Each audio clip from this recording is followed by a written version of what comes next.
Ja, al wat ek net wil sê, ons kan nie so sukkel met water nie. Want oral waar jy gaan, as die mense se krane oop.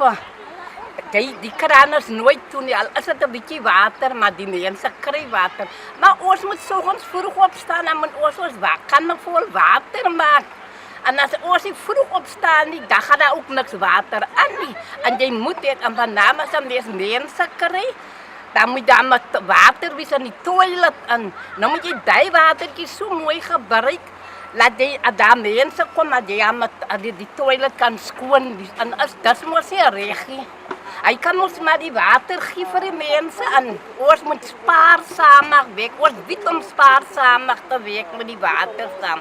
Kyk Sondag wat dit hier gebrand het. Toe moet ons die water wat ons gebruik, toe moet ons dit nou hier vir die vuur nat maak. En toe moet ons maar nou wag tot daar nou weer water kom. Dis mos nie reggie. Nie, dis nie reg van die man nie reggie is al wat ek wil sê. Op die oomblik ons dra mos nou geen finansiële koste by nie. Maar die rede daarvoor is omdat dit is privaat. Hierdie plek behoort mos aan Stellenpak. Stellenpak is 'n groot maatskappy. Hulle voer vrugte uit na verskillende plekke toe en hulle is op die oomblik verantwoordelik vir al hierdie munisipale uitgawes wat hier plaasvind. Ons het al baie mooi gepraat. Soos u self kan gesien het, Sondag het die brand uitgebreek. Nee? Ja. Toe moes ons die laaste bietjie water wat in ons kanne en in die emmers gewees het, moet ons as gemeenskap gedra het om die vuur te blus.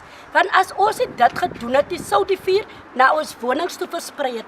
Wat sou met ons gebeur het? Ons kinders is in gevaar, ons is in gevaar. En omdat ons nie water het ons 'n groot higiëniese krisis.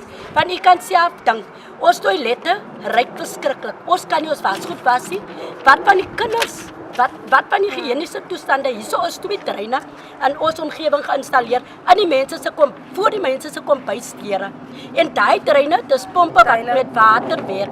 En omdat dit 'n pomp is, moet dit mos aan een lopend vloei. Maar daar is nie water.